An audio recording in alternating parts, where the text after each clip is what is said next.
السلام علیکم، welcome to star centre Urdu لازمی KPK سبق نمبر 2 جھوٹے آدمی۔ یہ لکھا ہے مولوی ذکا اللہ نے، جو پیدا ہوئے 1832 میں اور ان کی وفات ہوئی 1910 میں۔ فرسٹ ایئر والوں کی اردو لازمی ہے میرے پاس، KPK والوں کی جو بک ہے۔ مولوی ذکا اللہ دلی میں پیدا ہوئے۔ آپ کے والد کا نام ثناء اللہ تھا۔ 12 برس کی عمر میں دہلی کالج میں داخل ہوئے۔ یہاں مولوی محمد حسین آزاد اور ڈپٹی نذیر احمد، جی ہاں وہ جو ناول مرات العروس جنہوں نے لکھا تھا، ڈپٹی نذیر احمد کا ساتھ ہو گیا اور ان تینوں میں بڑے تعلقات پیدا ہو گئے۔ مولوی ذکا اللہ کو ریاضی سے خاص مناسبت تھی۔ ماسٹر رام چندر ریاضی کے استاد تھے۔ کیونکہ اس وقت انڈو پاک ایک تھا تو اس وجہ سے مسلمان اور ہندو دونوں اساتذہ پڑھاتے تھے، تو اسی وجہ سے ان کے ریاضی کے استاد کا نام ماسٹر رام چندر ہے، اور اپنے اس لائق شاگرد پر خاص عنایت فرماتے تھے۔ ذکا اللہ اکثر اول آتے، وظیفے حاصل کرتے تھے۔ 2 تمغے بھی اپنی اعلیٰ قابلیت کی بنا پر حاصل کیے۔ تعلیم سے فارغ ہو کر اسی کالج میں معلم ریاضی مقرر ہو گئے۔ معلم استاد کو کہتے ہیں، ریاضی میتھس کو کہتے ہیں، ٹھیک ہے، یعنی کہ حساب کے استاد مقرر ہو گئے۔ پھر آگرہ کالج میں 7 سال تک اردو اور فارسی کے معلم رہے، یعنی کہ اردو اور فارسی پڑھاتے رہے، ٹھیک ہے۔ 1855 میں ڈپٹی انسپیکٹر مدارس ہو گئے، یہ عہدہ ہے۔ 11 سال یہ فرائض انجام دے کر 1866 میں نارمل اسکول دلی کے ہیڈ ماسٹر ہوئے، یعنی کہ وہ ہیڈ ماسٹر ہو گئے 1866 میں۔ 3 سال کے بعد اورینٹل کالج کی لیکچراری کے لیے پروانہ تقرر آیا، لیکن اتفاق سے اس کے ساتھ ہی میور سینٹرل کالج الہ آباد کی پروفیسری بھی انہیں پیش کی گئی، یعنی کہ کالج کے پروفیسر کی بھی اسی وقت یہ آفر آئی تھی۔ انہوں نے الہ آباد کو ترجیح دی اور 15 سال تک اسی کالج میں فارسی کے پروفیسر رہ کر 1885 میں پینشن حاصل کی، ٹھیک ہے۔ پینشن حاصل کرنے سے کیا مراد ہے، یعنی کہ وہ ریٹائر ہو گئے تھے۔ پھر عمر کے باقی 24 سال خانہ نشین یعنی کہ تنہائی میں رہ کر تصنیف و تالیف میں گزار دیے، یعنی لکھنے لکھانے میں۔ ان کی وفات کے بعد ڈپٹی نذیر احمد کا ایک مضمون ان کے متعلق رسالہ تمدن دہلی 22 اگست 1911 میں شائع ہوا تھا، ٹھیک ہے، اور اس میں مولوی ذکا اللہ کے حالات لکھے گئے تھے۔ اس مضمون کا اقتباس درج کیا جا رہا ہے، یعنی کہ انہوں نے جو باتیں اس میں تھوڑی سی لکھی تھیں، وہ باتیں ان کے بارے میں لکھی تھیں، اس میں سے کچھ باتیں یہاں پہ بیان کی جا رہی ہیں۔ تو یہ آپ سنیے کہ ڈپٹی نذیر احمد ان کے بارے میں کیا کہتے ہیں۔ بعض مسلمان یہ بھی پوچھتے ہیں کہ مسلم یونیورسٹی کس قسم کے عالم پیدا کرے گی جو 5 یونیورسٹیاں آج تک نہ پیدا کر سکیں۔ آج مولوی ذکا اللہ زندہ ہوتے تو میں انہی کو پیش کر دیتا کہ مسلم یونیورسٹی درجہ تکمیل کو پہنچ کر ان جیسے عالم پیدا کرے گی۔ کریم النفس، وسیع الاخلاق، منکسر المزاج، روشن دماغ، متنوع المعلومات، کثیر التصانیف، خیر خواہ عامہ، فیاض طبع، راسخ الاعتقاد، صلح کل، مرنجا مرنج، تصانیف، تاریخ ہندوستان، کرزن نامہ، آئین کیسری، فرنگ وغیرہ۔ مصنف کا تعارف ضرور پڑھا کریں۔ مصنف کا تعارف پڑھنے سے آپ کو یہ پتہ چلتا ہے کہ کون سا شخص کیسے خیالات کا مالک ہے، اور ہر ایک کا سٹائل مختلف ہوتا ہے لکھنے کا، تو ہر کوئی اپنے اپنے انداز میں اس بات کو بیان کرتا ہے، اور ہر ایک کے انداز میں اپنا اپنا رنگ پایا جاتا ہے، ٹھیک ہے۔ اب ہم پیج نمبر 11 پہ ہیں۔ فرسٹ ایئر آپ لوگوں کا جھوٹے آدمی ہے، ٹھیک ہے۔ تو شروع کرتے ہیں سبق کو۔ ایک ضرب المثل مشہور ہے کہ دروغ گورا حافظہ نباشد، یعنی جھوٹے آدمی کی، دروغ گورا کہتے ہیں جھوٹ بولنے والے کو، ٹھیک ہے، حافظہ کہتے ہیں یادداشت کو، نباشد ختم ہو جاتی ہے۔ مگر عقل یہ کہتی ہے جب آدمی کا حافظہ اچھا نہ ہو وہ جھوٹ کا بنج بیوپار نہیں کر سکتا۔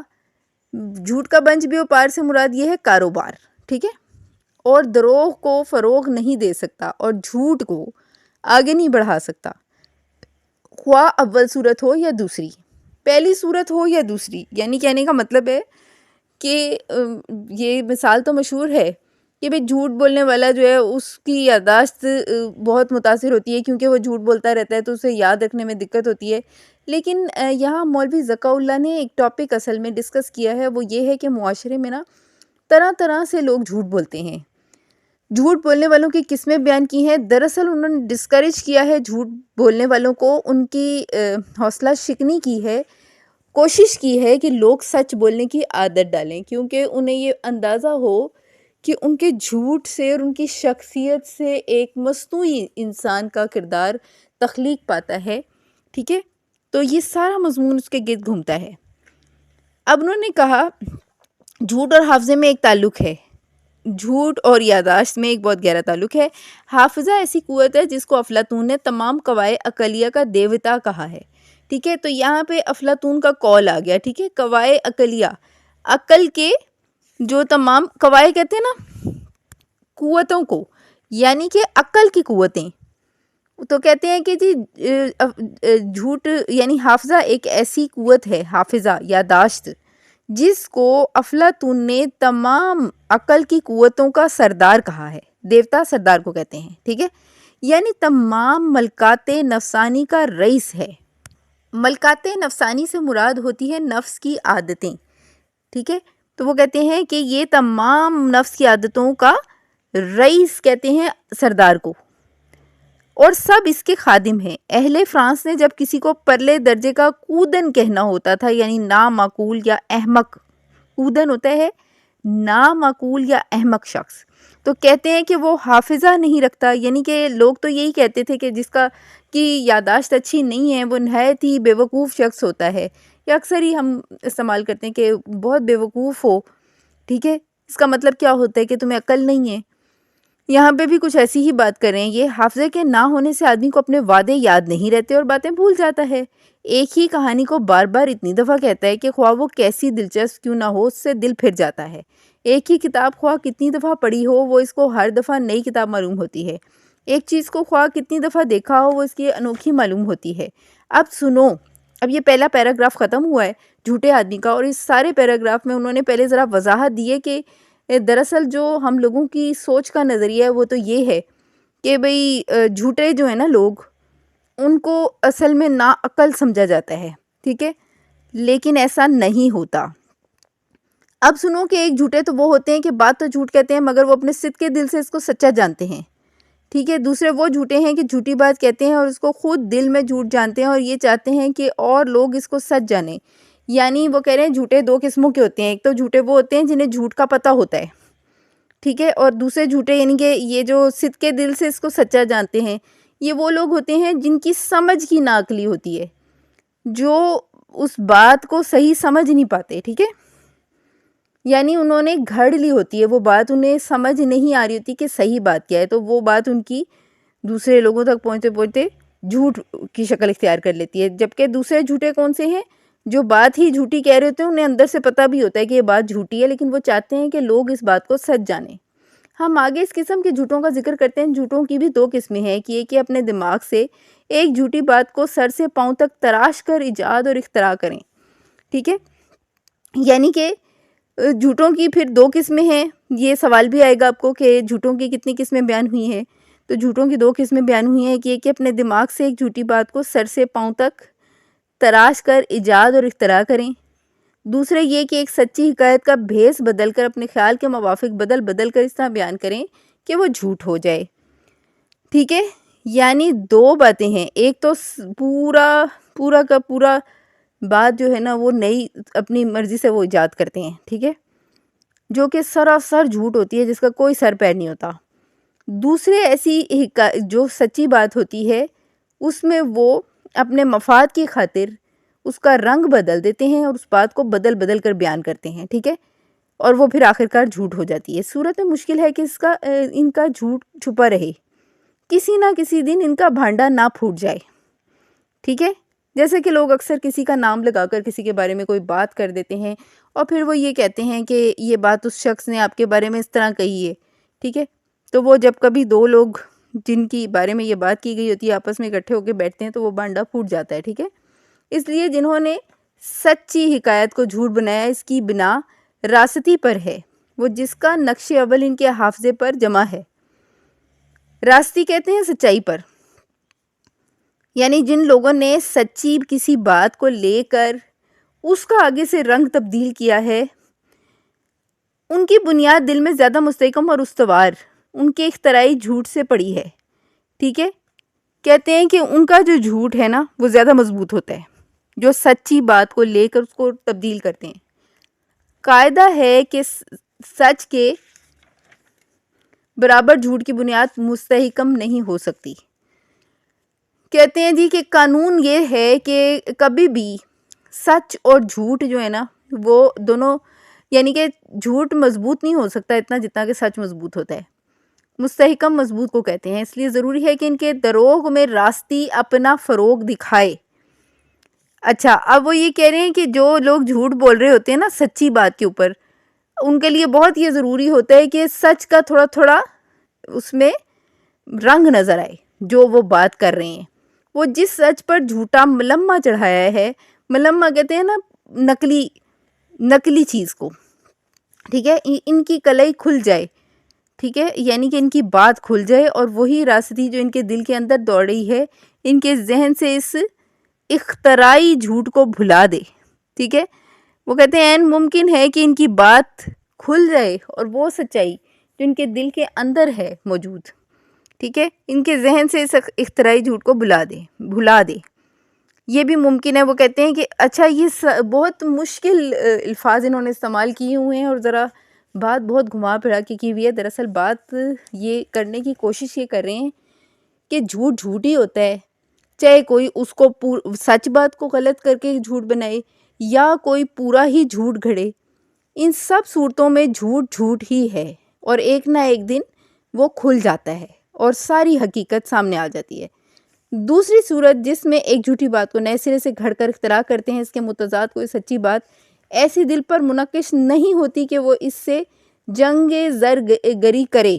پہلی صورت میں تو سچ کو جھوٹا لباس پہنایا تھا، اس کا لباس اتار کر اصل حقیقت کا دیکھ لینا آسان تھا، مگر دوسری صورت میں جھوٹ کا پتلا بنایا ہے۔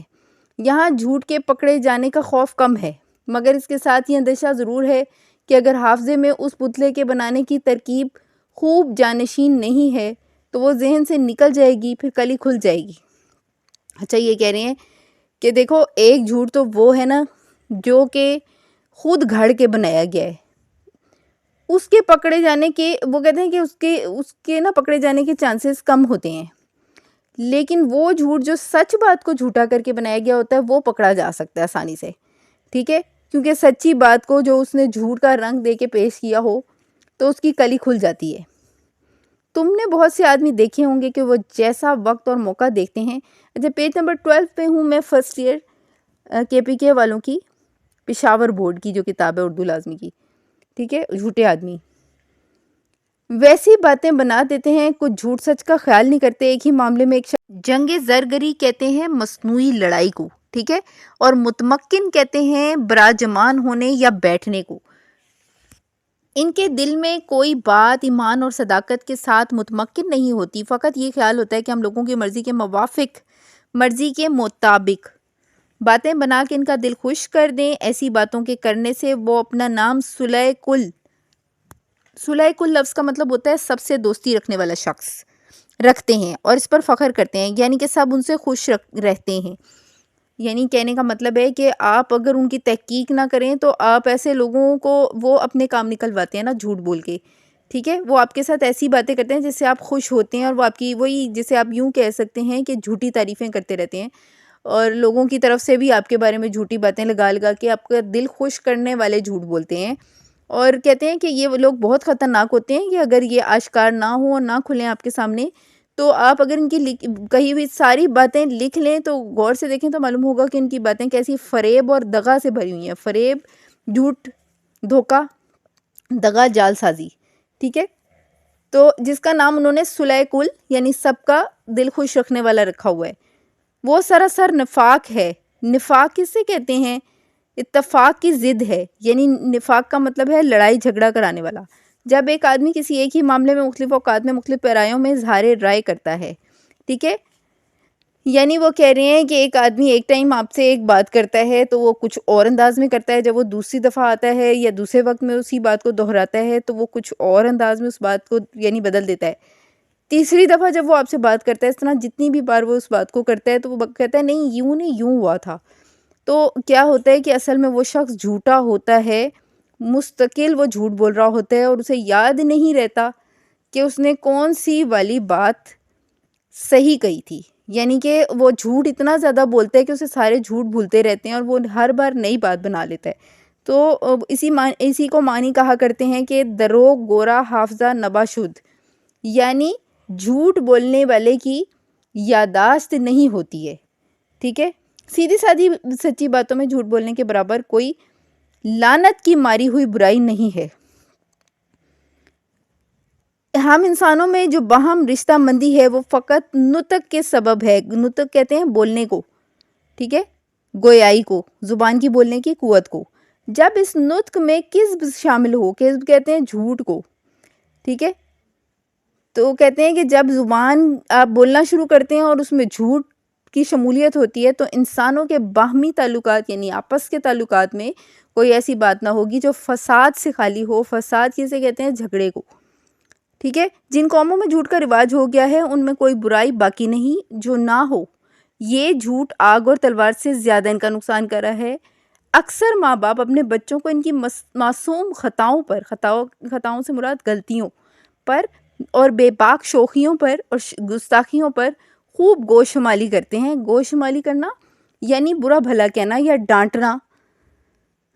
تو یہاں پہ وہ پیرنٹس کو کہہ رہے ہیں کہ اصل میں آپ کو کس جگہ پر بچوں کو ٹوکنا چاہیے آپ یہ دیکھیں، مگر وہ یہ یاد رکھیں کہ بچوں کو صرف ان دو قصوروں پر سزا دینی چاہیے، ایک جھوٹ پر اور دوسرا سرکشی پر۔ جب تک کہ ان دونوں برائیوں سے وہ اس کو نہ چھٹائیں، سزا دینے سے ہاتھ کو نہ اٹھائیں۔ سرکشی لفظ کا مطلب ہوتا ہے نافرمانی، گوشمالی کرنا سے مراد ہوتا ہے سزا دینا، ٹھیک ہے، نہ چھوٹائیں نہ روکیں، ٹھیک ہے۔ چسکا کہتے ہیں شوق اور لگن کو، ٹھیک ہے۔ بعض بھلے مانسوں کو ہم دیکھتے ہیں، بھلے مانس لفظ کا مطلب ہوتا ہے شریف لوگ، جھوٹ بولنے کی سننے کی بیماری ان کے پیچھے لگی ہوتی ہے، اپنے تشخص اور تعلیٰ کی داستان نثر میں ایسی گھڑا کرتے ہیں۔ تشخص کہتے ہیں اپنی شخصیت اور تعلیٰ اپنی بڑائی بیان کرنا، یعنی یہاں سے آپ کو یہ پتہ چل گیا کہ وہ اپنے بارے میں بہت جھوٹ بولتے ہیں، ٹھیک ہے، یعنی ہوتے شریف لوگ ہیں بظاہر لیکن ان کو ایسی بری جھوٹ بولنے کی عادت پڑتی ہے، جھوٹ بولنے والوں کیونکہ ایک سام بیان ہو رہی ہے نا، تو وہ کہہ رہے ہیں کہ وہ اپنی ذات کے بارے میں بہت جھوٹ بولتے ہیں، یعنی کہ وہ ظاہری بات ہے وہ خوبیاں بیان کرتے ہیں جو ان کے اندر نہیں ہوتی ہیں۔ جیسے کوئی شاعر اشعار میں جھوٹا مضمون گانٹتا ہے، اگر یہ عیب ان میں نہ ہو تو پھر اس کے بے عیب ہونے میں کچھ شبہ نہیں رہتا، ٹھیک ہے۔ اگر یہ عیب کہتے ہیں برائی کو، ان میں نہ ہو تو ان کے بے عیب ہونے میں کچھ شبہ نہیں رہتا، ٹھیک ہے۔ وہ کہتے ہیں کہ شاعر جو ہے نا وہ اتنے زیادہ کلابے ملا دیتے ہیں، ایسی باتیں اپنے شعر کو اچھا بنانے کے لیے لکھ دیتے ہیں جو کہ حقیقت سے تعلق نہیں رکھتی بعض اوقات نا۔ تو بعض آدمی ایسے ہوتے ہیں کہ وہ کبھی جھوٹ نہیں بولتے، مگر ہاں وہاں جہاں ان کو کچھ فائدہ ہو، یہ بات زیادہ تر دکانداروں اور اہل پیشہ کاروبار والے لوگوں میں ہم دیکھتے ہیں کہ وہ سب طرح بھلے مانس ہوتے ہیں، بھلے مانس یعنی شریف ہوتے ہیں، مگر اپنے پیشے میں اپنے فائدے کے لیے جھوٹ بولتے ہیں۔ مثلاً دکاندار چیزوں کا بھاؤ جھوٹا بتلاتے ہیں، وکلا مقدمات جھوٹے لڑتے ہیں، ایسے جھوٹ کو نہ وہ خود بولنے والے برا جانتے ہیں نہ اس کو لوگ برا محسوس کرتے ہیں، لیکن جھوٹ تو جھوٹ ہوتا ہے۔ یہاں وہ یہی بات کر رہے ہیں کہ دکاندار اتنا زیادہ جھوٹ بولتے ہیں اپنا مال بیچنے کے لیے، اور کاروباری لوگ جھوٹ بول کر اپنا مال بیچ دیتے ہیں لوگوں کو۔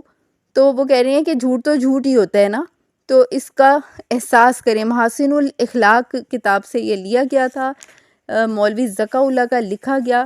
اب ہم اس کی مشق کی طرف آئیں گے کہ اس کی مشق میں کیا کیا ہے۔ چھوٹی سی اس کی مشق ہے، اس میں سب سے پہلے نا املا اور تلفظ سب سے نیچے آپ دیکھیں گے نا تو یہ بیان کیا ہوا ہے، جو کہ گرامر کا سوال آپ لوگوں کو آ جاتا ہے بورڈ کے ایگزامس میں۔ املا اور تلفظ، چھوٹا سا آپ کو سوال آ جاتا ہے گرامر کا، ان کو اگنور مت کیا کیجئے. یہ پیج نمبر 14 پہ سب سے لاسٹ میں جو ہے، املا اور تلفظ میں وہی صورت اختیار کی جائے جو اہل زبان میں رواج پا چکی ہے. یعنی اردو میں بات کرتے ہوئے اردو ہی کا لب و لہجہ اختیار کیا جائے، چاہے وہ عربی زبان کے الفاظ سے متعلق ہو، انگریزی یا کوئی اور زبان. تاہم یہ اصول قرآن مجید اور احادیث مبارکہ پر لاگو نہیں ہوتا. یعنی کہنے کا مطلب ہے کہ اگر انگریزی کے الفاظ بھی اردو میں آ جائیں یا عربی کے بھی الفاظ آ جائیں تو اردو کا ایک معیار جو ہے وہ آپ کو قائم رکھنا چاہیے اور اردو ہی کے انداز میں چیزوں کو بیان کرنا چاہیے. ٹھیک ہے، اب آ جائیں اس کی مشق کی طرف. تو اس کی مشق میں سب سے پہلا سوال ہے، جھوٹے آدمی کے حافظے کے بارے میں مولانا ذکا اللہ نے جو ضرب المثل بیان کی ہے اس کا مفہوم بیان کیجیے.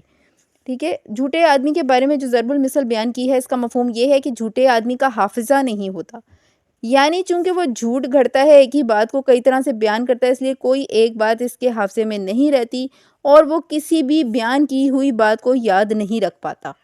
دوسرے نمبر پر سوال ہے، کسی چیز کے نہ ہونے کی وجہ سے آدمی کو اپنے وعدے یاد نہیں رہتے. تو مولوی ذکا اللہ کے مطابق ایسا آدمی جس کا حافظہ کمزور ہوتا ہے اسے کچھ بھی یاد نہیں رہتا، کیونکہ حافظہ ہی ایسی قوت ہے جو انسان کو تمام چیزیں یاد رکھنے میں مدد کرتی ہے، اسی سے انسان کو اپنے وعدے یاد رہتے ہیں. ٹھیک ہے، پھر وہ نیکسٹ کویسچن آ جاتا ہے، مصنف نے جھوٹوں کی کتنی قسمیں بیان کی ہیں؟ مصنف کے مطابق جھوٹوں کی 2 بنیادی قسمیں ہیں. ایک وہ جو جھوٹ تو بولتے ہیں لیکن اپنی بات کو سچ سمجھتے ہوئے. دوسرے وہ جو جھوٹ گھڑتے ہیں، یعنی اپنی طرف سے بات بنا کر جھوٹ بولتے ہیں. ان کی بھی آگے سے 2 قسمیں ہیں. ایک وہ جو سچی بات کو جھوٹ بناتے ہیں اور دوسرے وہ جو پورے کا پورا ہی جھوٹ گھڑ لیتے ہیں. ٹھیک ہے، انسانوں میں باہمی رشتہ مندی کس سبب سے ہے؟ مصنف کے مطابق انسانوں کے درمیان باہمی تعلق نطق یعنی بولنے کی قوت کی وجہ سے ہے. یہی وہ قوت ہے جو انسانوں کو ایک دوسرے سے جوڑتی ہے اور اسی کے ذریعے وہ ایک دوسرے سے اپنے جذبات، احساسات اور خیالات کا تبادلہ کرتے ہیں اور یوں ایک دوسرے کے دکھ سکھ میں شریک ہوتے ہیں. جھوٹ سے سچ کا جاننا کیوں مشکل ہوتا ہے؟ مصنف کے خیال میں جب کوئی ایک جھوٹی بات کو اپنی طرف سے گھڑ کر بیان کرے اور اس کے مقابلے میں کوئی سچی بات اس کے دل میں نہ ہو تو ایسے جھوٹ کو پکڑنا مشکل ہوتا ہے. آگے الفاظ کا محاورات میں استعمال یعنی جملوں میں استعمال ہے. اس میں سب سے پہلا لفظ آ رہا ہے آپ کا اختراعی جھوٹ. اسے اختراعی جھوٹ کی اس قدر عادت ہو چکی ہے کہ اس کے لیے سچ بولنا ناممکن ہو چکا ہے. ٹھیک ہے، نقش اول دل پر جم جائے وہ مٹتا نہیں. سچی حکایت، کچھ لوگ اپنے مطلب کی خاطر سچی حکایت کو بھی جھوٹ بنا دیتے ہیں. اندیشہ، ایک جھوٹے شخص کو ہر لمحہ پول کھلنے کا اندیشہ رہتا ہے. جانشین، اکبر کے بعد جہانگیر اس کا جانشین بنا. منقش، قلعے کے منقش دروازے آج بھی مغلوں کے ذوق کی نشانی ہیں. ملکات نفسانی، حافظہ تمام ملکات نفسانی کا رئیس ہے. ٹھیک ہے، آپ نے ان سینٹنسز کو اچھے طریقے سے یاد کر لینا ہے، ایگزامز میں کہیں سے بھی کچھ بھی آ سکتا ہے. ٹھیک ہے، تو آپ این بی ایف والے جو اسٹوڈنٹس ہیں وہ کے پی کے کی اردو کی بک بھی ساتھ ساتھ ضرور پڑھا کریں اچھے طریقے سے. جھوٹے لوگوں کی جو خصلتیں مصنف نے بیان کی ہیں انہیں مفصل لکھیے، یہ آگے تفصیلی ان کے بیان آگے ہیں. ٹھیک ہے، جھوٹے لوگ سچی حکایت کو بھی بدل دیتے ہیں. وہ اپنی طرف سے بات گھڑتے ہیں جس میں سچ نام کو نہیں ہوتا، وہ موقع محل دیکھ کر اپنی بات بدل لیتے ہیں. وہ ہمیشہ لوگوں کو خوش کرنے کی فکر میں رہتے ہیں. جھوٹے آدمی میں جو مرکبات مستعمل ہیں ان کی نشاندہی کریں. ضرب المثل، کوائے عقلیہ، ملکات نفسانی، صدق دل، نقش اول، جنگ زرگری. ٹھیک ہے، صلح کل، اہل پیشہ. مرکب مصادر کسے کہتے ہیں؟ 5 مرکب مصادر تلاش کر کے لکھیں. فرسٹ ایئر، یہ آپ لوگوں کا بہت امپورٹنٹ کویسچن ہے، اس کو دھیان سے سنیے گا. اگر کسی مصدر سے پہلے کوئی اسم لگا دیا جائے تو وہ مرکب مصدر بن جاتا ہے. مرکب مصادر درج ذیل ہیں: جھوٹ بولنا، سرزش کرنا، ڈینگے مارنا، جوش آنا وغیرہ. تو یہاں پر میرا یہ جھوٹے لوگ جو سبق تھا ختم ہوا فرسٹ ایئر والوں کا. تو مجھے اجازت دیجیے.